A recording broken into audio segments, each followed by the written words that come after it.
Shyam kitchen तड़का की ओर से अब मेरे सभी मित्रों को जय श्री ओम हरि। तो आज मैं जो है भगवान विष्णु भगवान के तो बहुत से अवतार हैं, बहुत अवतार हैं, अनगिनत अवतार हैं। तो उसमें से मैं 10 मुख्य अवतारों को जो मेरे को जानकारी है मैं अपने दोस्तों में शेयर करना चाहती हूँ। तो पहला पहला अवतार जो मत्स्य अवतार है। पुराणों के अनुसार भगवान विष्णु ने प्रलय से बचाने के लिए एक मत्स्य मतलब मछली का अवतार लिए थे। तो सतयुग में राजा सत्यव्रत थे। एक दिन क्या हुआ कि नदी में नहा रहे थे और नदी में नहा के जल दे रहे थे, तभी एक मछली उनकी हथेली में आ गई। तो राजा ने सोचा कि हम इसको जल में ही डाल देते हैं, पर भविष्यवाणी हुई कि इसको जल में मत डालो राजन, हे राजन तुम अपने घर लेके चलो।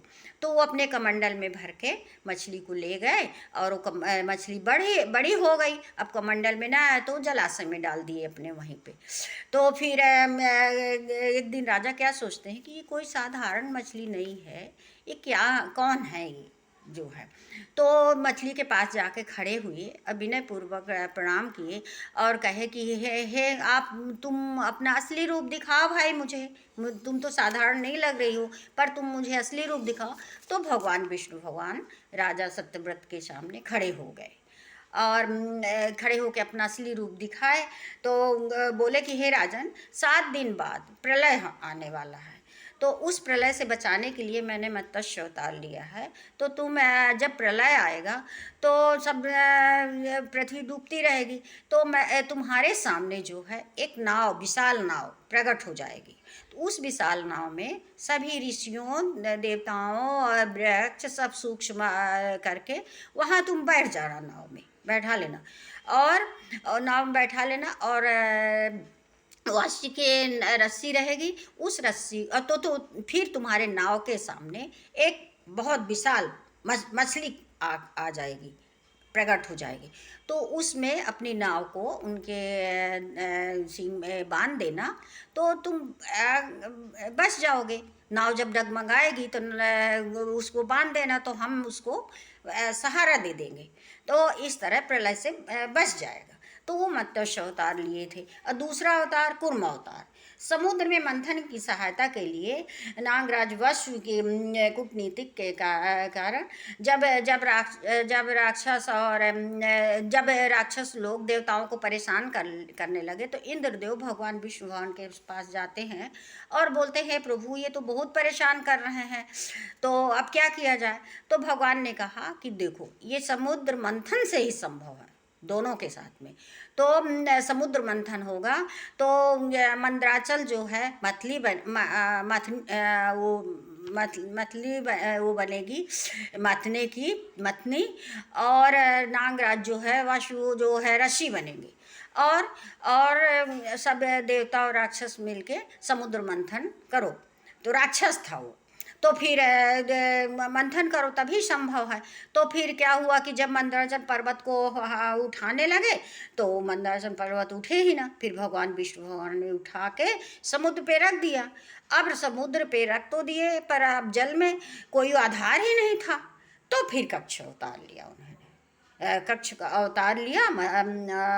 और फिर जाके अपने अपने सिर में रख के मंदराचल पर्वत को पीठ में रखे और मंथन हुआ।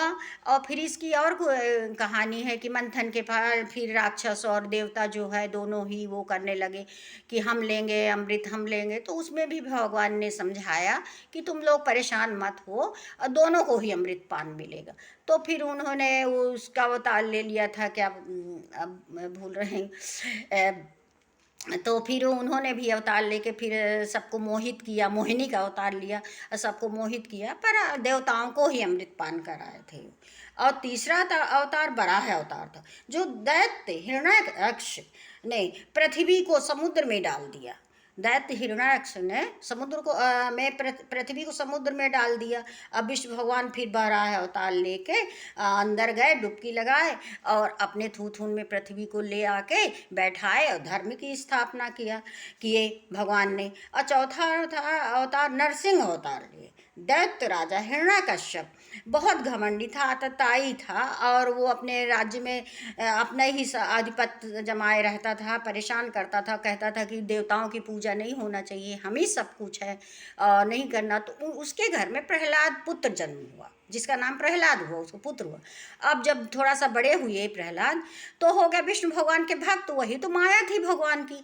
तो विष्णु भगवान के भक्त वो पूजा करने लगे। तो वो बहुत अपने पुत्र को समझाया कि हे प्रहलाद, तुम भगवान की पूजा मत करो, मैं ही सब कुछ हूँ, मेरी पूजा करो, मेरे राज्य में कोई किसी की नहीं पूजा करता, इसलिए तुम मेरी पूजा करो।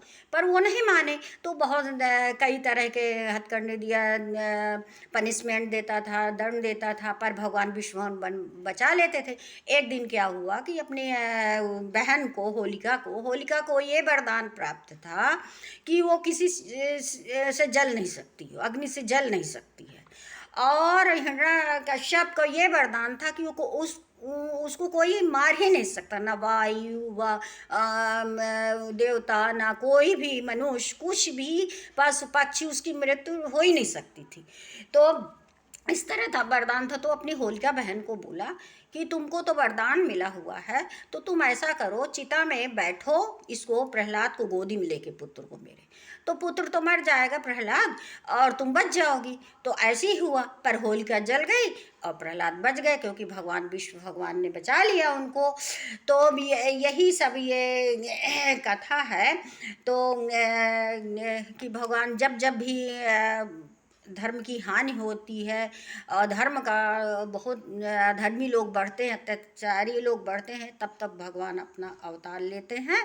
और फिर क्या हुआ कि हिरण्यकश्यप ने अपने पुत्र को मारना चाहा, तो फिर भगवान विष्णु भगवान ने नरसिंह का अवतार लिया और हिरण्यकश्यप को अपने नाखूनों से चीर दिया, मार दिया, वध कर दिया।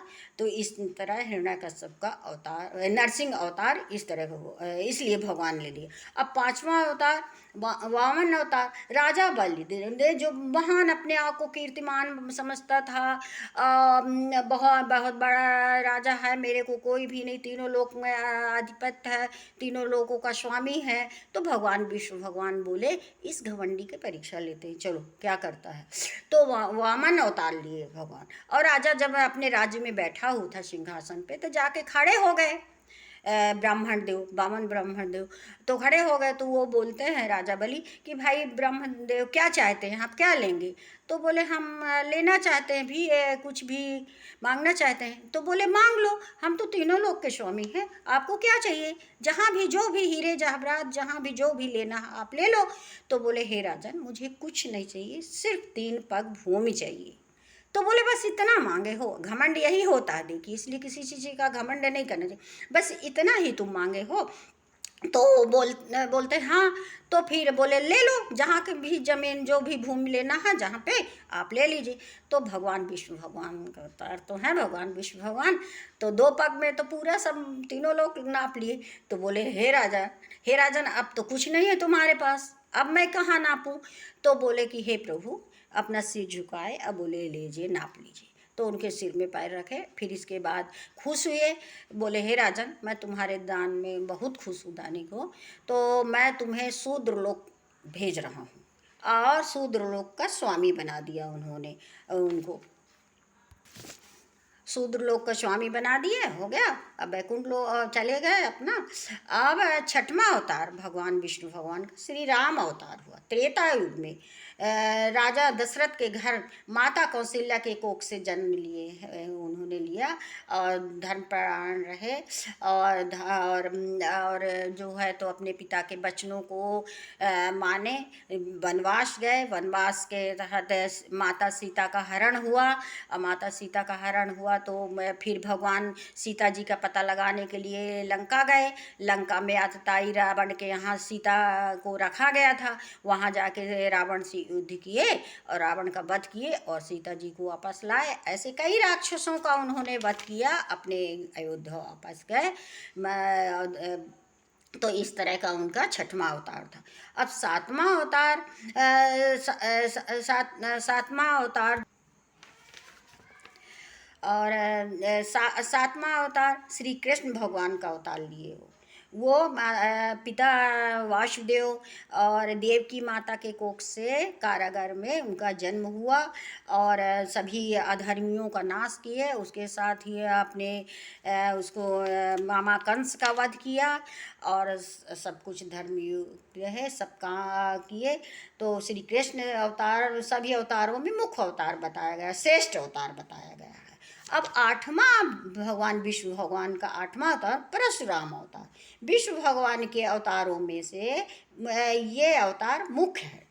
इसकी इसकी महावती नगरी पर राजा राज्य करता था। बहुत ही कीर्तिवान था और समझता था कि मेरे बराबर कोई वीर नहीं है, सब कुछ हमारा है। बड़ा अत्याचारी था। एक बार अग्निदेव ने उससे राजा से बोले कि हे राजन, हमको भोजन चाहिए।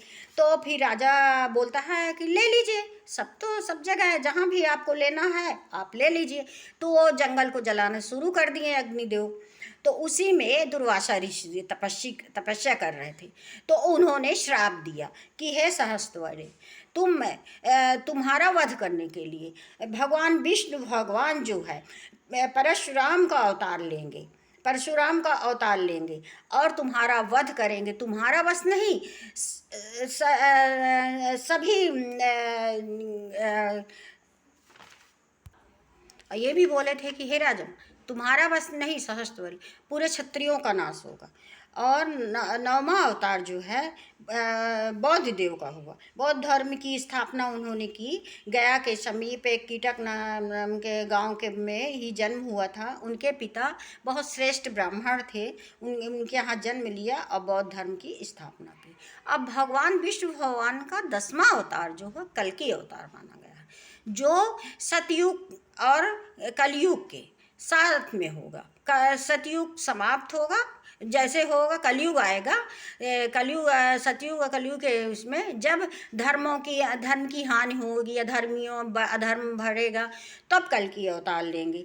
तो कल की अवतार लेंगे, घोड़े में सवार होकर आएंगे, धर्म की स्थापना करेंगे तमाम, और धर्म की स्थापना करेंगे और सबकी भला करेंगे।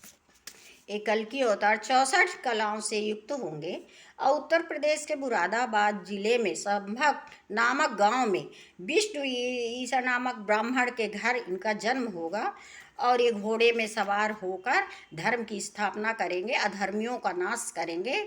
तो फिर ये सतयुग प्रारंभ होगा, फिर कलयुग समाप्त होकर सतयुग प्रारंभ होगा। तो कल की अवतार उत्तर प्रदेश में लेने वाले हैं, मुरादाबाद में। अब ये नहीं बता सकते कब लेंगे, अब ये तो भविष्यवाणी ही बताएगी, ज्योतिष लोग ही बताएंगे।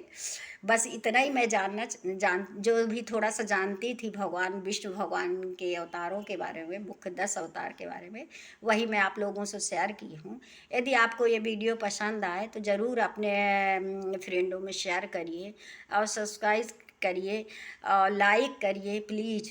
अब बस यही रिक्वेस्ट है। जय श्री कृष्ण, जय ओम हरिओम, जय ओम, जय ओम हरिओम।